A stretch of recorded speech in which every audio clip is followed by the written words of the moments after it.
नमस्कार, स्वागत है आपका आरोही क्लासेस में। आज का हमारा टॉपिक है जो हम लाए हैं वो है रचनाएं, हिंदी साहित्य से प्रमुख रचनाएं और उनके रचनाकार। ठीक है, तो देखिए जयशंकर प्रसाद ने कौन कौन सी रचनाएं लिखी हैं? चंद्रगुप्त, स्कंदगुप्त, कंकाल, कामायनी और आंसू। आपके पेपर में जो पूछी जाती है ज़्यादातर कामायनी और आंसू, चंद्रगुप्त भी पूछ ली जाती। कामायनी और आंसू वेरी इंपॉर्टेंट है, यहाँ से आपको क्वेश्चन एक बन जाता है। ठीक है, तो जयशंकर प्रसाद की कौन कौन सी रचनाएं हैं? चंद्रगुप्त, स्कंदगुप्त, कंकाल, कामायनी और आंसू। अगला मैथिली शरण गुप्त। तो मैथिली शरण गुप्त की एक ट्रिक बताई है, जय भाषा। ठीक है, अगर हम जय भाषा याद कर लेते हैं तो मैथिली शरण गुप्त की जैसे रचनाएं याद करनी है, हमने याद कर लिया जय भाषा। इससे हमारी बन जाएगी जा से जयद्रथ व्रत, या से यशोधरा, भा से भारत भारती और सा से साकेत। यहाँ से जो क्वेश्चन आपको मिलता है ज़्यादातर ये क्वेश्चन बनता है साकेत किसकी रचना है, तो साकेत है मैथिली शरण गुप्त। यशोधरा भी मिल जाता है, आप अच्छे से देखते रहिए सारे क्वेश्चन। अच्छा, मैथिली शरण गुप्त को राष्ट्र कवि भी कहा जाता था। अगर यहाँ से आपका एक क्वेश्चन बनकर आ सकता है कि राष्ट्र कवि किसे कहते हैं, तो मैथिली शरण गुप्त को राष्ट्र कवि कहते हैं। हमारे राष्ट्र कवि किसको किसको कहा जाता है? मैथिली शरण गुप्त को। अगला देखो, सुमित्रानंदन पंत। अब सुमित्रानंदन पंत से जो हमारे क्वेश्चन बनेंगे, प्रकृति का चितेरा कौन, मतलब प्रकृति का चितेरा किसे कहा जाता है, तो प्रकृति का चितेरा सुमित्रानंदन पंत। प्रकृति का सुकुमार कवि, यहाँ से भी बनता है कि प्रकृति का सुकुमार कवि किसे कहा जाता है, तो वो है सुमित्रानंदन पंत। ये दोनों यहाँ से क्वेश्चन आपके बन जाएंगे। सुमित्रानंदन पंत को ही प्रकृति का चितेरा और प्रकृति का सुकुमार कवि कहा जाता है। सबसे अच्छा एक क्वेश्चन यहाँ से बनेगा, सबसे पहले ज्ञानपीठ पुरस्कार किसे मिला, तो सबसे पहले ज्ञानपीठ पुरस्कार जो मिला वो मिला सुमित्रानंदन पंत को, और चिदम्बरा, इन्होंने एक रचना लिखी थी चिदम्बरा, उसके लिए मिला है सुमित्रानंदन पंत को ज्ञानपीठ पुरस्कार। इनकी रचनाएं देख लेते हैं। इनकी रचनाएं हैं पल्लव, चिदम्बरा, युगवाणी, ज्योत्सना, लोकायतन, गुंजन, कला और बूढ़ा चांद। कला और बूढ़ा चांद जो इनकी रचना है, इसके लिए इन्हें साहित्य अकादमी का पुरस्कार मिला है। ठीक है, ये सुमित्रानंदन की पंत की रचनाएं हैं पल्लव, चिदम्बरा, युगवाणी, ज्योत्सना, लोकायतन, गुंजन, कला और बूढ़ा चांद। तो ये जो इनकी रचना है कला और बूढ़ा चांद, इसके लिए साहित्य अकादमी पुरस्कार इनको मिला है। किसको मिला है? सुमित्रानंदन पंत जी को। ठीक है, तो सुमित्रानंदन पंत जी को जो एक पुरस्कार यहाँ पे मिला है चिदम्बरा के लिए। ठीक है, ज्ञानपीठ पुरस्कार जो मिला है सुमित्रानंदन पंत को, वो मिला है चिदम्बरा के लिए। ठीक है, प्रकृति का चितेरा और प्रकृति का सुकुमार कवि कहते हैं सुमित्रानंदन पंत को। क्लियर है? चलिए आगे देखते हैं। महादेवी वर्मा। महादेवी वर्मा को आधुनिक मीरा भी कहा जाता है। महादेवी वर्मा को आधुनिक मीरा भी कहा जाता है। अब महादेवी वर्मा ने जो रचनाएं लिखी हैं वो हमारी हैं नीरजा, निहार, रश्मि। रचनाएं हैं महादेवी वर्मा की नीरजा, निहार, रश्मि, दीपशिखा, यामा। ठीक है, और यामा के लिए इनको मिला है ज्ञानपीठ पुरस्कार मिला है यामा के लिए।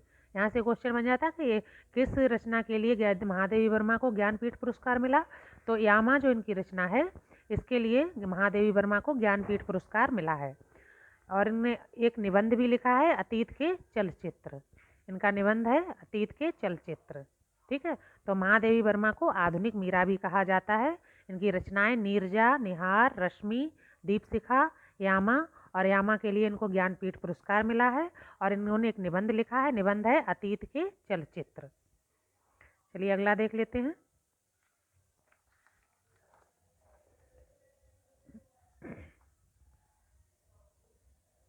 अगले हमारे जो रचनाकार हैं वो अयोध्या सिंह उपाध्याय हरिऔध। ठीक है, इनको हरिऔध के नाम से भी जानते हैं, अयोध्या सिंह उपाध्याय। ठीक है, इनकी जो रचनाएं हैं वो हैं प्रिय प्रवास,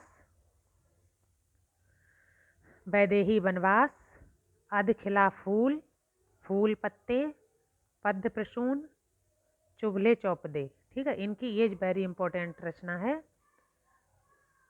वेरी इंपॉर्टेंट। चुगले चौपदे यहाँ से पूछा जाता है क्वेश्चन। तो ये जो है रचना किसकी है? अयोध्या सिंह उपाध्याय हरिऔध की। अच्छा, यहाँ से हम थोड़ा इसको ट्रिक लगा के देख लेते हैं। जैसे अयोध्या से हमारी जो चीज़ें जुड़ी हुई हैं, वनवास कहाँ से जुड़ा? अयोध्या में राम जी रहते थे। राम जी कहाँ गए थे? वनवास।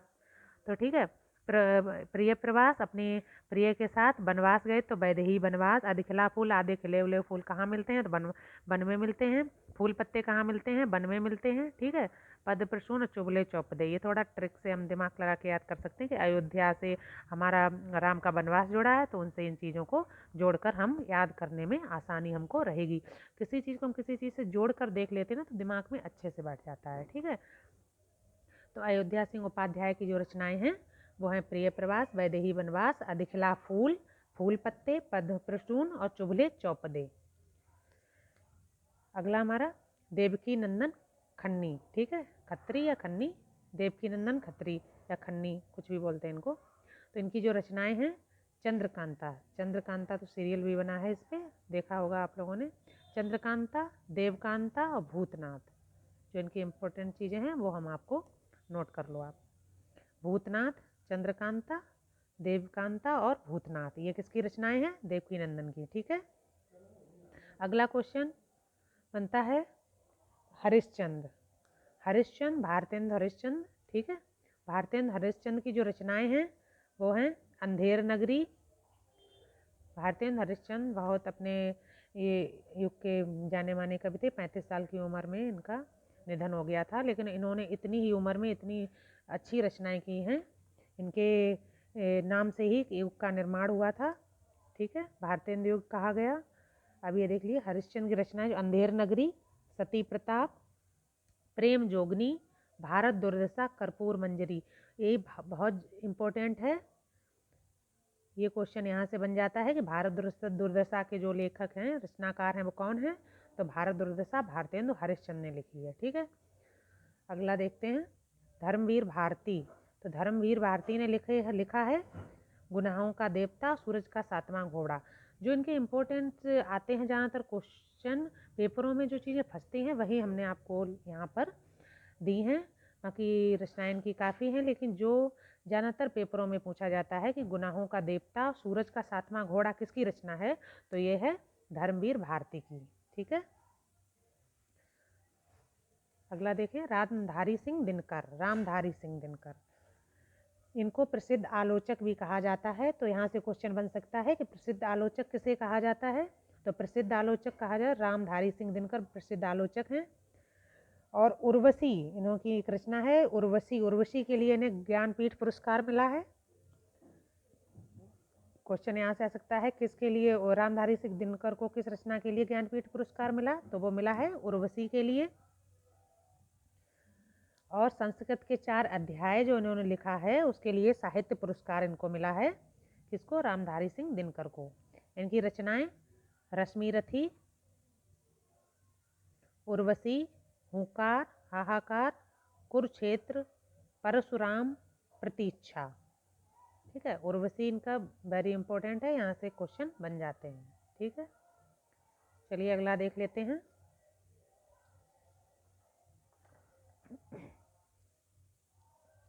यहाँ से देखिए 2-3 क्वेश्चन बन जाते हैं, वो हम आपको नोट करा दे रहे हैं। यहाँ से आप इसको नोट भी कर सकते हैं कि आधुनिक काल को ही भारतेंदु काल कहा जाता है और भारतेंदु काल को ही गद्य काल कहा जाता है। ठीक है, ये तीनों एक ही है। इसको हम आधुनिक काल भी कह सकते हैं, भारतेंदु काल भी कह सकते हैं, गद्य काल भी कह सकते हैं। और ये किसके नाम से है? भारतेंदु हरिश्चंद्र। ठीक है, इसके दाता कौन है? भारतेंदु हरिश्चंद्र। आधुनिक काल या भारतेंदु काल या गद्य काल, एक ही बात है। ठीक है, हिंदी साहित्य के पहले लेखक, यहाँ से एक वेरी इंपॉर्टेंट क्वेश्चन बन जाता है। हिंदी साहित्य के पहले लेखक, तो हिंदी साहित्य के पहले लेखक हैं गारसा दा तासी। ठीक, अगला हिंदी के प्रथम गद्यकार। हिंदी के जो प्रथम गद्यकार हैं वो हैं लल्लू लाल। ठीक है, इंपॉर्टेंट क्वेश्चन थे, नोट करा दिया आपको। अगला देख लेते हैं सूर्यकांत त्रिपाठी निराला। इनको एक क्रांतिकारी कवि कहा जाता है। तो आपका यहाँ से क्वेश्चन बन सकता है क्रांतिकारी कवि किसे कहते हैं, तो वो सूर्यकांत त्रिपाठी निराला को क्रांतिकारी कवि भी कहा जाता है। इनकी रचनाएं अनामिका, परिमल, कुकुरमुत्ता, वेरी इंपॉर्टेंट है, परिमल, कुकुरमुत्ता। ठीक है, सूर्यकांत त्रिपाठी निराला, इनकी रचनाएं हैं अनामिका, परिमल और कुकुरमुत्ता। आगे हजारी प्रसाद द्विवेदी, ये बलिया में यूपी से थे, यूपी में बलिया से हजारी प्रसाद द्विवेदी। अच्छा, यहाँ एक क्वेश्चन आता है द्विवेदी युग किसके नाम से जाना जाता है, तो द्विवेदी युग महावीर प्रसाद द्विवेदी के नाम से जाना जाता है, ना कि हजारी प्रसाद द्विवेदी। ठीक है, तो आप यहाँ पे ये कन्फ्यूजन ना करना, हजारी प्रसाद द्विवेदी के नाम से नहीं जाना जाता है, वो महावीर प्रसाद द्विवेदी के नाम से जाना जाता है। ठीक, इनकी रचनाएं हैं अशोक के फूल, सूर साहित्य। यहाँ से एक क्वेश्चन देख लीजिए, सूर साहित्य। अब सूर साहित्य लिख के आ जाए तो आप लोग लिखा हो सूरदास ने लिखा है, तो भैया ये सूरदास ने नहीं लिखा है, किसने लिखा है, हजारी प्रसाद द्विवेदी ने। अगला देख लेते हैं माखनलाल चतुर्वेदी। माखनलाल चतुर्वेदी को भारत की आत्मा, तो यहाँ से आपका बनेगा भारत की आत्मा किसे कहा जाता है, माखनलाल चतुर्वेदी को। इनकी जो रचनाएं हैं वो हैं हिमतरंगिणी, इनको हिमतरंगिणी इनकी एक रचना है, उसके लिए इनको साहित्य अकादमी का पहला पुरस्कार मिला, साहित्य अकादमी का पहला पुरस्कार मिला है माखनलाल चतुर्वेदी को, और किसके लिए, हिमतरंगिणी के लिए। ठीक है, अगला देख लें मुंशी प्रेमचंद। मुंशी प्रेमचंद बनारस से हैं, इनकी जो रचनाएं देखिए गोदान, गबन, कर्म भूमि, सेवा सदन, प्रेम भूमि, निर्मला, पूस की रात, बड़े घर की बेटी। यहाँ से क्वेश्चन बन जाएंगे आपको। ठीक है, तो मुंशी प्रेमचंद की जो रचनाएं हैं कौन सी हैं, गोदान, गबन, कर्म भूमि, सेवा सदन, प्रेम भूमि, निर्मला, पूस की रात और बड़े घर की बेटी। ठीक है, आगे देख लेते हैं मोहन राकेश। मोहन राकेश, तो मोहन राकेश की जो रचनाएं हैं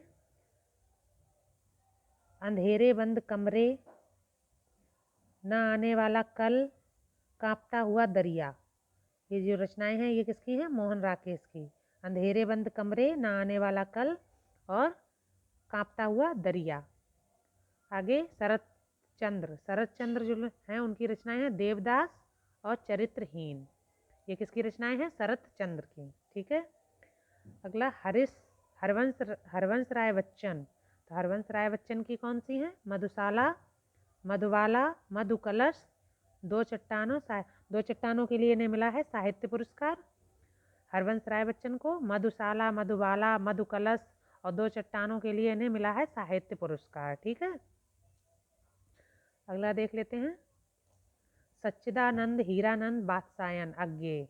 अज्ञे जी की जो रचनाएं हैं नदी के दीप, तार सप्तक, दूसरा तार सप्तक, तीसरा तार सप्तक, कितनी नावों में कितनी बार। ये जो इनकी रचना, इसके लिए इनको मिला है ज्ञानपीठ पुरस्कार, कितनी नावों में कितनी बार। ठीक है, इसके लिए सच्चिदानंद जी को मिला है ज्ञानपीठ पुरस्कार। नदी के दीप, तार सप्तक, दूसरा सप्तक, तीसरा सप्तक और कितनी नावों में कितनी बार। ठीक है, अगला मलिक मोहम्मद जायसी। मलिक मोहम्मद जायसी सबसे जो फेमस है वो पद्मावत। ठीक है, अगला अखरावट और आखिरी कलाम। यहाँ से आपका क्वेश्चन बन जाता है पद्मावत। ठीक है, वेरी इंपॉर्टेंट है। पद्मावत किसकी रचना है, तो ये है मलिक मोहम्मद जायसी की।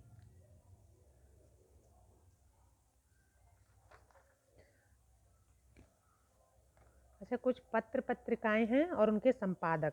यहाँ से क्वेश्चन आपके बन जाते हैं पेपरों में कि इस पत्रिका का संपादन किसने किया, इस पत्रिका का संपादन किसने किया। तो ये कुछ पत्र पत्रिकाएं हैं, इनके संपादकों के नाम हैं, इम्पोर्टेंट हैं, वही हमने आपको यहाँ पे कराएंगे जो इम्पोर्टेंट हैं।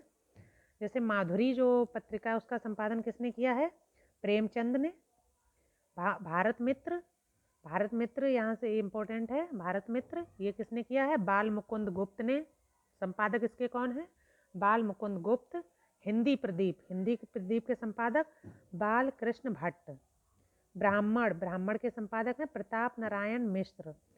उदंड मार्तंड, ये पहला हमारा हिंदी का अखबार है उदंड मार्तंड। इसके जो संपादक हैं पंडित जुगल किशोर। उदंड मार्तंड ये इम्पोर्टेंट है, यहाँ से एक क्वेश्चन आता है। धर्मयुग, धर्मयुग के संपादक धर्मवीर भारती। इंदु, इंदु के संपादक अंबिका प्रसाद गुप्त। इंदु। बनारस अखबार, इसके संपादक शिव प्रसाद सितारे हिंद। इनको उपाधि मिली सितारे हिंद के, शिव प्रसाद जी हैं, शिव प्रसाद सितारे हिंद। प्रतीक, प्रतीक का अज्ञे जी, सच्चिदानंद हीरानंद वात्स्यायन अज्ञे जी, तो इनका है प्रतीक। हिंदी नवजीवन, इसके संपादक कौन है? महात्मा गांधी जी। यहाँ से आपके क्वेश्चन बन जाएंगे। वेरी इंपॉर्टेंट क्वेश्चन है हिंदी साहित्य से। अगर आपको हमारे क्वेश्चन पसंद आते हैं तो please like and subscribe Aarohi classes. Thank you.